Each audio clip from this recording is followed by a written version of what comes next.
Springfield is such a beautiful place. Have you seen what's happened to it? It's been overrun. You can't do that to people. They have to be removed. So you would revoke the temporary protected status? Absolutely. I'd revoke it and I'd bring them back to their country. What if they won't receive them They like will. They're not? Well, they're going to receive them. They'll receive them. If I bring them back, they're going to receive them. Okay. I can say this. We will do large deportations from Springfield, Ohio. Large deportations. We're going to get these people out. We're bringing them back to Venezuela.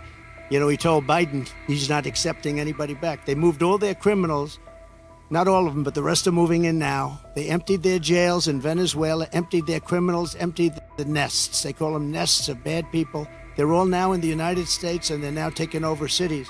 It's like an invasion from within. We're going to have the largest deportation in the history of our country, and we're going to start with Springfield and Aurora. In a move that has sent shockwaves through the Caribbean, the Trump administration has announced the revocation of legal protections for over 530,000 migrants from Cuba, Haiti, Nicaragua, and Venezuela. This decision directly impacts individuals who entered the United States under the Processes for Cubans, Haitians, Nicaraguans, and Venezuelans (CHNV) program, initiated during the previous administration to address migration surges at the southern border. The legal protections, including work permits and deportation defenses, will end on April 24, 2025. Beneficiaries are required to depart the U.S. before this date unless they secure alternative legal statuses. In fresh Trump's crackdown, Trump announced the revocation of legal status for over 530,000 immigrants. The move targeted Cubans, Haitians, Nicaraguans, and Venezuelans, ending Biden's humanitarian parole. Starting April 24th, these immigrants could face mass deportations as the Department of Homeland Security formalized the decision. The CHNV program, launched in January 2023, allowed up to 30,000 individuals per month from these countries to enter the U.S. legally, provided they had financial sponsors. The initiative aimed to manage border surges and offer lawful entry pathways. However, reports of significant fraud led to its suspension and eventual termination. The U.S. Department of Homeland Security, DHS, has announced that it will terminate the CHNV program on April 24, 2025. Under this program, Cubans, Haitians, Nicaraguans, and Venezuelans were granted humanitarian parole to stay in the U.S. for up to 2 years. Many of these individuals fled economic instability, political oppression, and humanitarian crises in their home countries, seeking safety and a better life. But now, under Trump's orders, these 530,000 migrants must leave the U.S. by April 24 or face deportation. This decision is part of the former president's larger agenda to crack down on illegal immigration and tighten U.S. border security. With no extensions, no exceptions, and no second chances, this could be the largest mass deportation effort in U.S. history. For Cuba, Haiti, and Venezuela, this could be catastrophic. Cuba, already grappling with U.S. sanctions and a crippled economy, now faces the possibility of receiving back hundreds of thousands of citizens, placing even more pressure on the island's already fragile infrastructure. Haiti, with its ongoing political turmoil and escalating violence, is in no position to absorb such a large influx of people. But that's not the end of the story. The impact on the Caribbean. The abrupt end of the CHNV program carries profound implications for the Caribbean, particularly Cuba. Many Cubans who relocated to the U.S. under this program now face potential deportation. Economic collapse. Me secuestraron, me detuvieron, estuve presa, me robaron, me torturaron.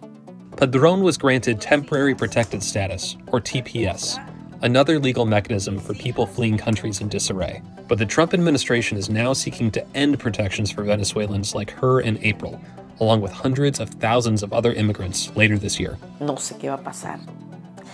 ¿Qué va a pasar con muchas personas? Que no estamos aquí haciéndole daño a nadie. Johan says the fear and uncertainty is a reminder of the repression they fled in Venezuela. The Venezuelan community is just at home. We are all waiting and like we were criminals. This sudden shift could lead to a significant influx of returnees to Cuba, challenging the island's already strained resources. Also, The deportation of such a large number of individuals threatens to destabilize the Caribbean region, especially countries like Haiti, which continue to grapple with political instability and economic hardships.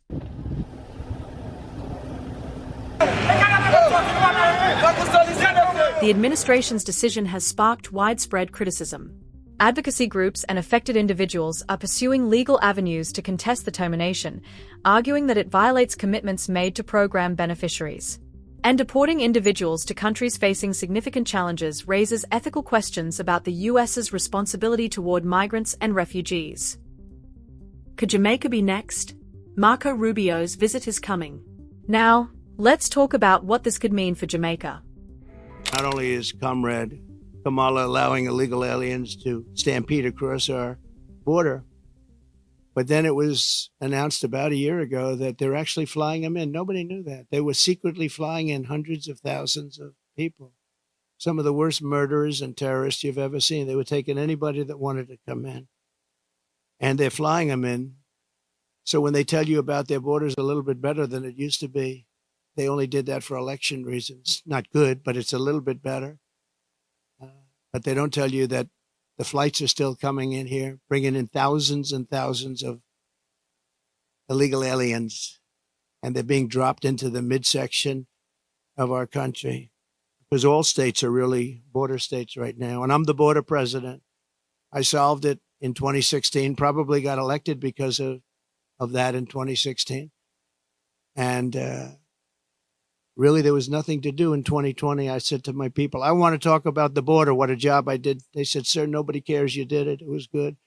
We went from a terrible border to a great border very quickly. I did a great job. And then I come in and I look at what's happening now. And the only difference is that the border in 2016 was 1/20th what it is now. We have the worst border in the history of the world. There's never been a border like this. And I want to be the border president, and I hope you call me the border president, because I'm going to show you what a border security job we can do, and we're going to do a job like never has been done before. There's never been a border like this. I believe the real number is 21 million people are here, and many are thugs, criminals. And remember this, if you go to South America, and if you go to these countries that have taken their prisoners out of their jails to empty their jails and dumped them into the United States like we're a dumping ground, you're going to see their crime rates have gone down by 50, 60, 70, and 80%.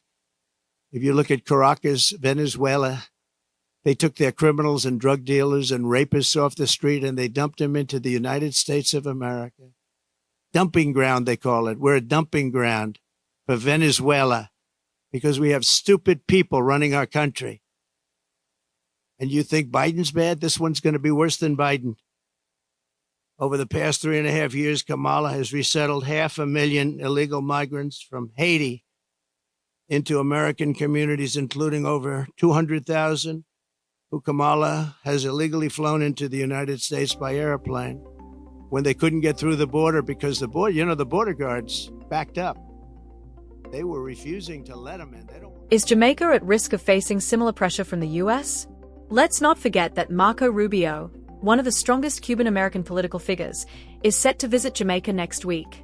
Rubio has always been a staunch opponent of Cuba and has worked tirelessly to tighten U.S. policy towards the island. His visit could signal a new phase in U.S.-Jamaica relations, with potential diplomatic repercussions if Jamaica continues to deepen ties with Cuba. If Rubio comes with a message of stricter policies toward any nation that does business with Cuba, could Jamaica be forced to choose sides? Will we stand with Cuba, or will we yield to the power and influence of the United States? And that's a dynamic that they're facing right now. I hope that they will choose the path of empowering the individual Cuban so that the individual Cuban has the ability to do what the peoples of virtually every other country in the hemisphere have been able to do at least once in the last 60 years, and some more than once, and that is elect their leaders, vote for their leaders. These are critical questions that the Jamaican government will soon have to answer. Final thoughts. A wake-up call for the Caribbean. Trump's latest move is a clear warning to the Caribbean. The U.S. is willing to use its power to force regional governments to comply with its policies. The decision to revoke legal status for 530,000 migrants is just the beginning. Jamaica must carefully navigate this situation. If we want to grow and strengthen our economy, we need to build diverse partnerships, not just rely on the US. But at the same time, we can't afford to ignore the power America holds over our trade, tourism, and financial systems. As the April 24th deadline approaches, affected individuals and Caribbean nations face uncertain futures. The situation underscores the complexities of US immigration policy and its far-reaching effects on neighboring countries. Stay informed. If you found this video insightful, don't forget to like and subscribe to stay updated on this developing situation. Turn on the notification bell so you never miss an update on Jamaica's future in the global political landscape. This issue is too important to ignore, and we need your voice in the conversation. Smash that like button, subscribe, and share your thoughts in the comments.